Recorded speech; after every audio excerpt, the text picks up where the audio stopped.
Your next speaker needs no introduction because he was just on the stage a moment ago, Dr. Jim Tour.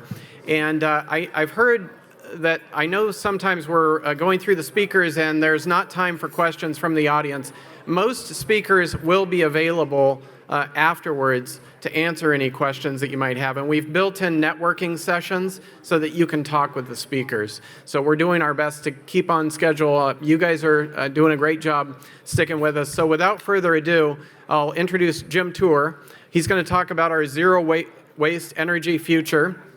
And we will have time for questions. I'm sure he'd be happy to answer questions that you have from his prior talk or from this talk he's about to give. And just one final reminder is that the microphone for questions is right over there. So be thinking about questions, and at the end of his presentation, we'll open it up.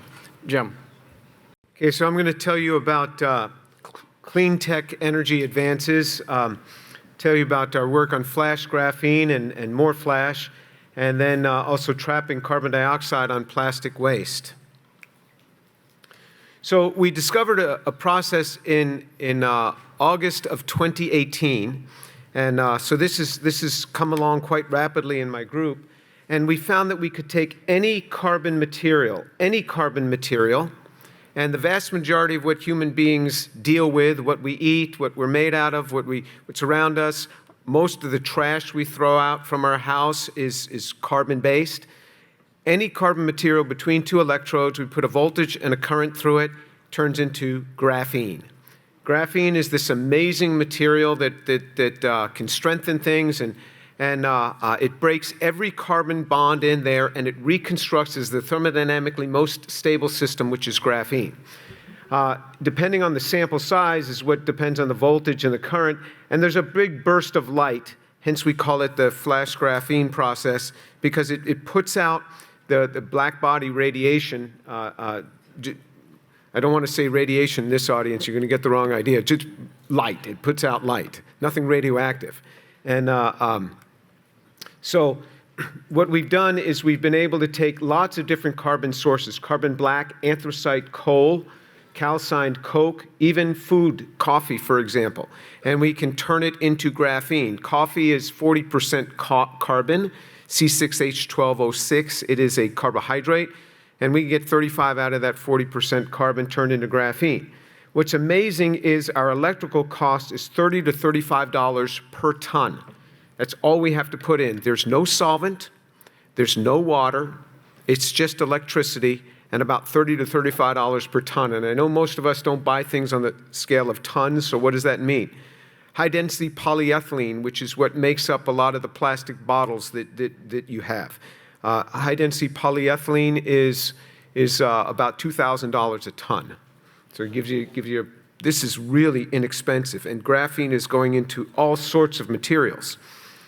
And what forms in this is what's called turbostratic graphene, which is disordered graphene as opposed to ordered. Because the way graphene is sold right now is you take graphite, the natural mineral graphite, and you put it under lots of shearing environment and ultrasonication, and you get these stacks called graphene nanoplatelets that stick together really well, very hard to pull them apart. But this forms so quickly, the entire flash process is done in about 10 milliseconds. The temperature rises to about 3,300 Kelvin in 5 milliseconds, 10 to the 5th degrees C per second, and then falls at 10 to the 4th degree C per second. The outer housing of that system is just warm to the touch. All the energy goes into the material. We're not heating a furnace. Totally different technology. We're driving all the energy right into the molecules. And it doesn't have time to stack and order, so now it disperses into composites much more easily. Because for a composite to have a good nanocomposite, you have to have two things. You have to have good dispersion, where it mixes well. You have to have good interfacial interaction between the nanomaterial and the host. If we look at commercial graphene versus our graphene, you take the commercial graphene, you take it up in a solvent like water with a surfactant. If you spin the thing down, you put it, it'll all fall out and it'll be clear. Not our material, it's really well dispersed. We put it in plastics. It strengthens tremendously the plastic. We put it in cement or concrete. We get 35% increase in the compressive strength of cement, and then we get a 20% increase in the tensile strength. Cement and concrete are 8% of all worldwide CO2 emissions. Now, if you don't think that CO2 is a problem, it doesn't matter anymore. What we feel doesn't matter anymore. It is a political football, and we have to deal with it. And we're going to be confronted with this. So to be able to take something that is 8% of the CO2 emissions and use 1/3 less, if you could use 1/3 less concrete, that would be a tremendous advance. And this is a little automated system that we built. We actually built this during the COVID shutdown. We were shut out of our labs for 2.5 months, so I bought a bunch of 3D printers as they told us we were going to be shut out of the labs. You can buy these 3D printers for like $600. I bought a bunch of them, sent them home with the students. Electrochemistry, sent them home with the students. I mean, they're doing chemistry in their garages, in their kitchens. And this was designed and built during COVID where this graphene comes in, drops in these, and then you flash it. And so we built the automated system, and we delivered to the Department of Energy. 5 months early, we delivered it. So you've heard of Moore's Law. We talked a lot about this today. This we call Dewey's Law, because Dewey is my student who came up with this process. I didn't think of it. It's one of my students. Most of the advances in my lab, the students come up with. And this during the COVID closure. So what is our rate of growth of scaling the system? We're doubling production rate every 9 weeks. We double the production of flash graphene every 9 weeks. We double its production. So much so that I'll show you where we are corporately going toward that. Now, what are the advantages of flash graphene? Graphene is non-toxic. It's even used in can be used in medical applications. It's naturally occurring in the environment. It's agglomerates or the natural mineral graphite. If you have graphite in riverbeds, there's sheets of graphene being spewed out. So this has been in our world for a long time. It's a terminal natural sink for carbon because microbial decomposition is very slow. If you turn carbon into graphene, it doesn't enter the CO2 cycle again. The vast majority of what we bring up from under the ground, whether it's oil or gas or coal, it's going to end up in the CO2 cycle eventually. If we combust it, it ends up very quickly. If we turn it into other products, then what happens is when we end up throwing those out, those end up being taken up by plants. The plants die, it's going to enter the CO2 cycle again. Not here. It's a terminal natural sink for carbon dioxide. It can be used in composites of all types, plastics, and all sorts of hosts. It can be used, and it strengthens it. You just add a little bit of this, you get enormous strength increases. That 30%, 35% increase in the compressive strength, that was with 0.1 weight percent in the cement. The flash process requires no solvent, no water, no purification because all the non-carbon elements come subliming out. Because carbon doesn't sublime until about 3,800 Kelvin. The electrical flashing cost is estimated $30 to $35 per metric ton, and you say you wonder, would that really scale? It actually is getting better as we're scaling it up. At the current price of graphene is right now $60,000 to $200,000 per ton. You want to compare those two numbers? Look at that. I mean, so there's just a big demand for this material. In fact, if you own a Ford cars have had graphene in them since February 2020. Every Ford vehicle has graphene in the foam cushion seats and the underhood insulation, and lots more moving in because it lightweights the vehicle.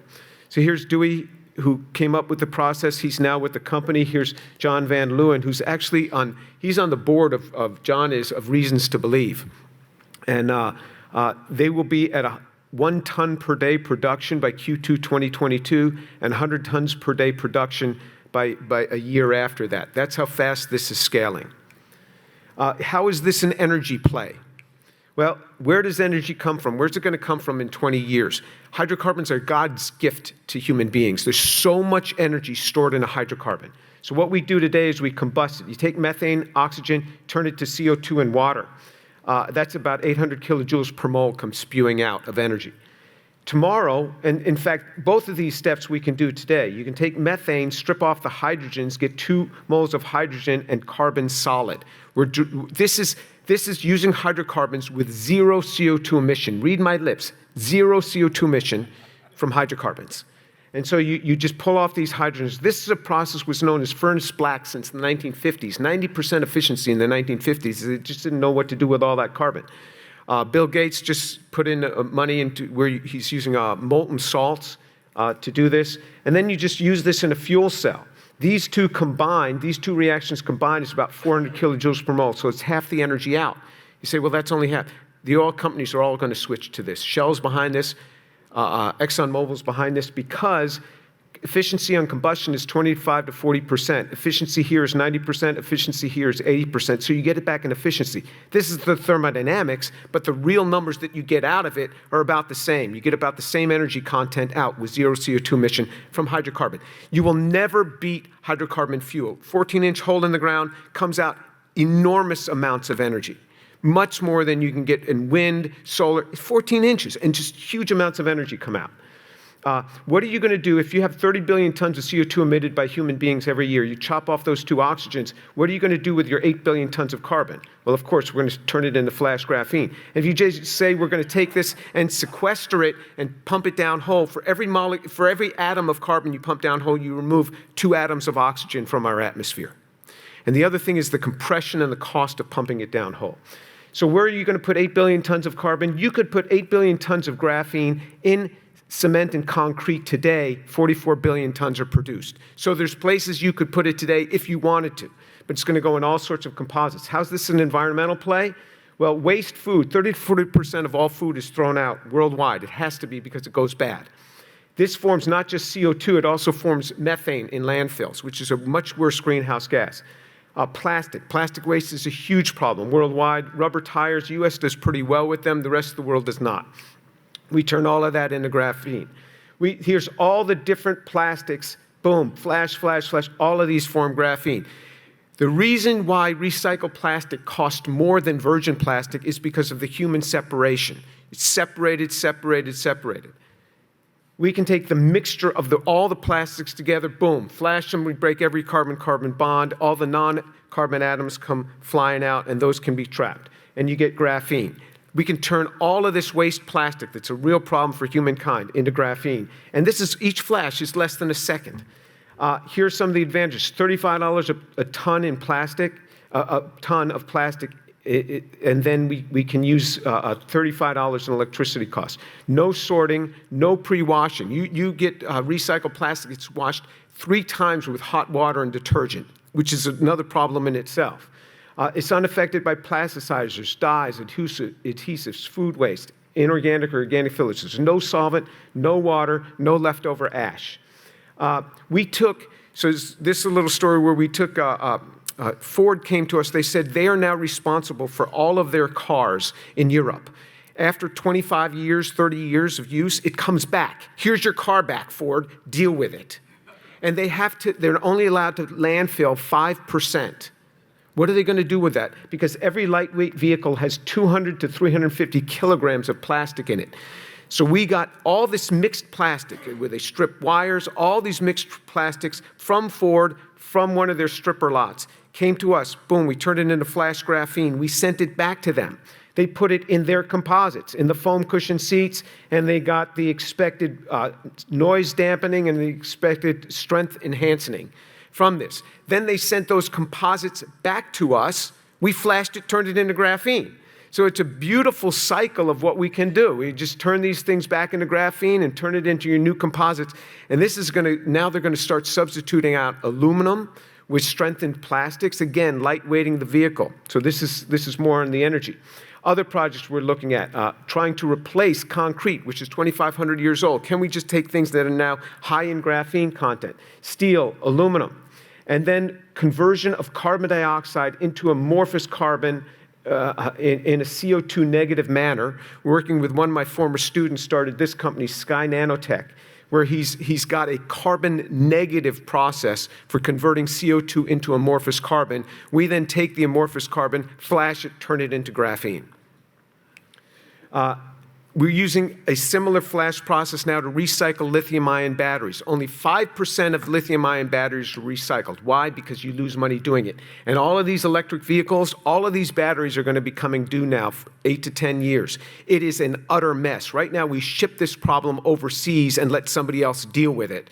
But that doesn't help the world out. So there's only 5% that are recycled. It is a mess to recycle these. If you use the hydrometallurgical method, you're using concentrated acids, 15 molar acids, lots of water, big mess. If you use the pyrometallurgical, these are big furnaces and that you have to use, huge amounts of energy. So what we found is we just flash the cathode. You take the cathode waste, you flash it. Whatever's magnetic is what you want. We get the cathode back out. It is a better cathode. We've put these into batteries. It's better than the original cathode, and we know that because we build batteries. I have a battery company. This is something we know how to do in my group, and that's because it has a conductive carbon coat over the surface that's lithium-ion permeable, something that you have to do other steps on to do normally. And so you can see here that we can. You look at this sort of plot. This tells you the amount of cobalt, nickel, manganese, and lithium you can get out. We can get out almost all of it in this one flash. The lithium rides in with the cathode, because it's a lithium cobalt oxide, rides in with the cathode, and we don't destroy the cathode. It's so quick, the cathode itself doesn't decompose. You do this with pyrometallurgical or hydrometallurgical method, you lose completely the structure of the cathode. You have to rebuild it. Plus, with pyrometallurgical, you lose the lithium as well. Here we retain this. Why do we have to go to the Congo to get any more cobalt? All the risk of it. All these elements are right here. We can just pull them right back in. And so here you can really look at the economics. Normally, you take the battery apart, you flash it, you go to the elements or solution, you resynthesize the cathode, put it back in. We just flash it, take the cathode directly, we don't lose the structure, and put it back in. Here's the bottom line. However you want to look at this, you want to look at energy, you want to look at greenhouse gas emissions. Here's what it is. We can make our net profit, and this is using the software that's been written by Argonne National Lab, where you put in all your different parameters.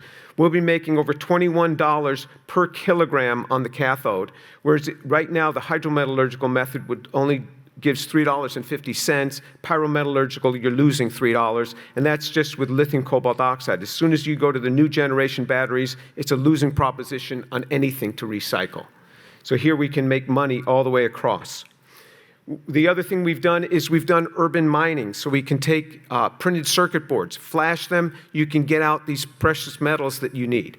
And all the elements are here. Why do we just keep on mining? Why don't we just learn how to grab what's already in the elements there? This is the fastest growing form of waste. It's called e-waste, electronic waste, all the devices we throw out. 8.8% increase in the waste every year. So what do we do is we just flash it and we pull out the precious metals so you can get rhodium, palladium, silver, and gold out. And you get these huge amounts coming out. We add a little bit of additive. This is CPVC pipe. This is plumber's plastic pipe. You add that to it, and it makes the halogenated elements, and they come out much faster. They're much more volatile. So we can pull out all of these elements. We can also pull out the heavy elements from the electronic waste.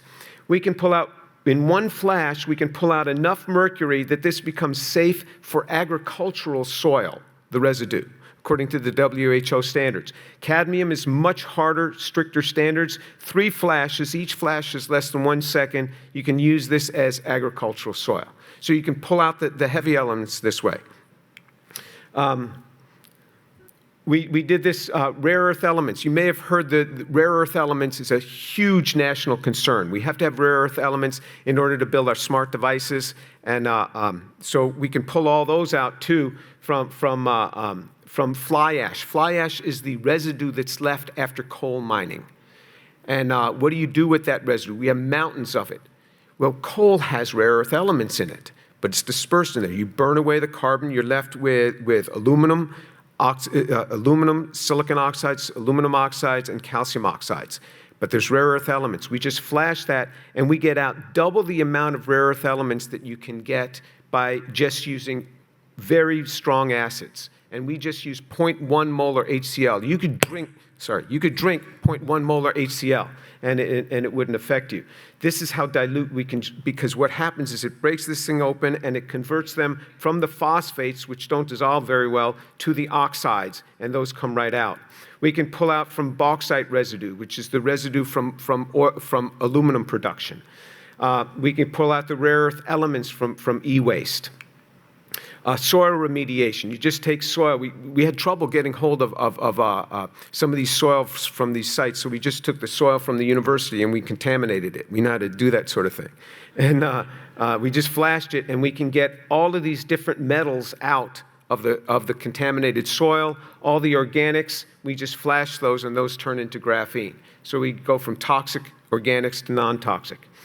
So the way this is going to work is Universal Matter, which is this company that has the graphene. There's going to be a bunch of different spin-offs for battery recycling, urban mining. Each one of these is going to be an independent subsidiary, have its own C-suite and everything, and rare earth mining from fly ash and soil remediation.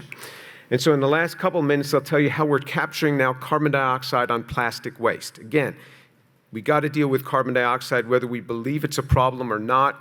It has to be dealt with.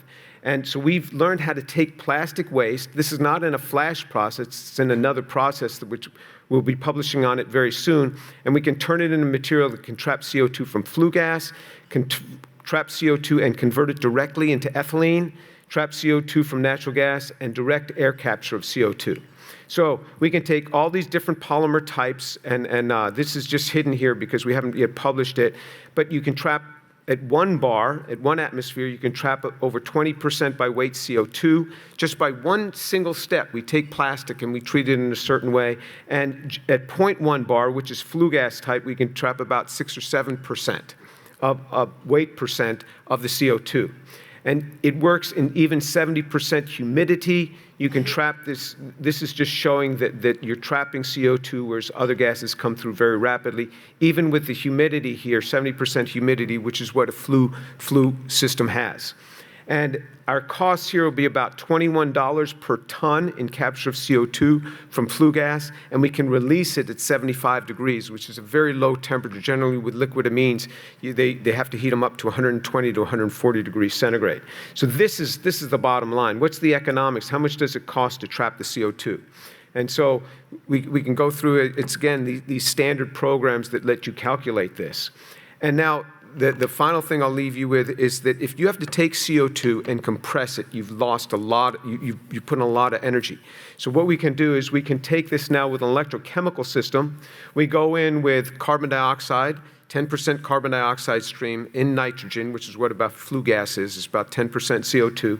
We stream it on in, and you have an electrode there and a catalyst, and out comes ethylene. You never have to compress the CO2. And this is just using a plastic-derived layer there to do this. So what this just shows is that with nanotechnology, a lot of these problems that we have can begin to be dealt with. The waste problems, the CO2 problems, there are ways to address this that are not just hypothetical anymore. They can really be done, and there's companies starting around this. And so here's the ethylene production we can get. And the folks with the stars are the ones who have done this. So this has been funded by the Air Force and by the Department of Energy. And Universal Matter, which is started, you go to universalmatter.com. You could read a little bit about the company there. And then these will be spin-offs. Ben is here. He's on the board if you want to talk about the financial things on that. And that's where we are. I'll stop for questions.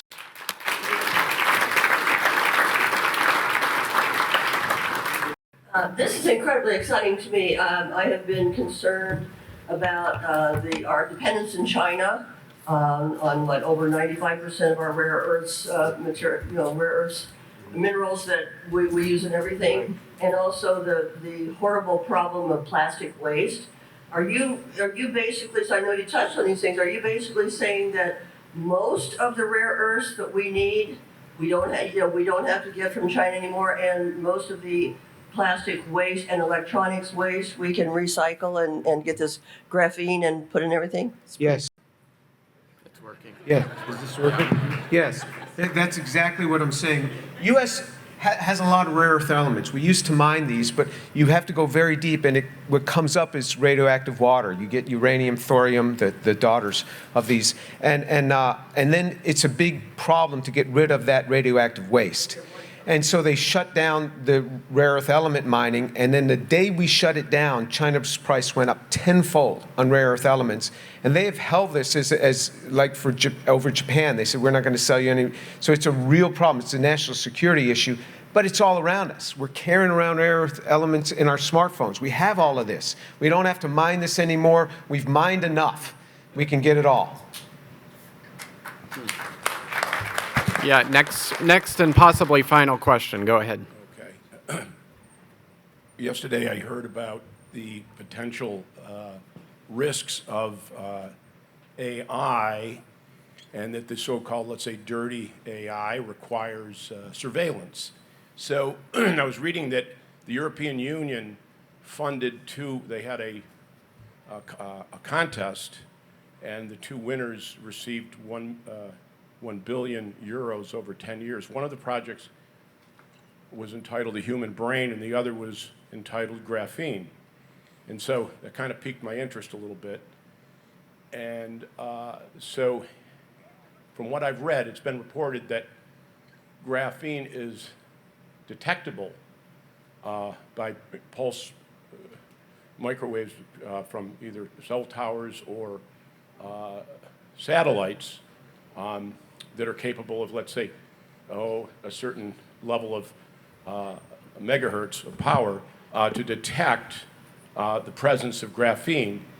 And it's also been reported that some laboratories have reported they've studied the contents of the so-called vaccine, which is really a serum, that the serum, certain doses of the serum contain graphene. So I'm agnostic on this. I just want to report to you what I've been told. Right. So let me.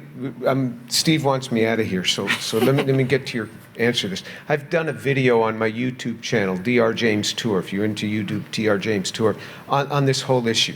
I don't believe any of this stuff of graphene in the vaccine. This is a bunch of nonsense. I've looked at some of these pictures.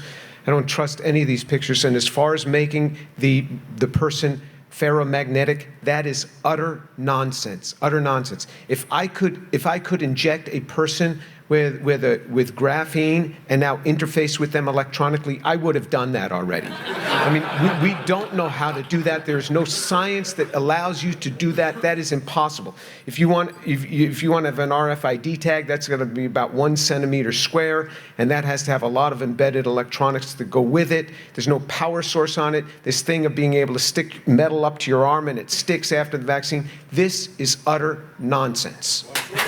Okay. Yeah.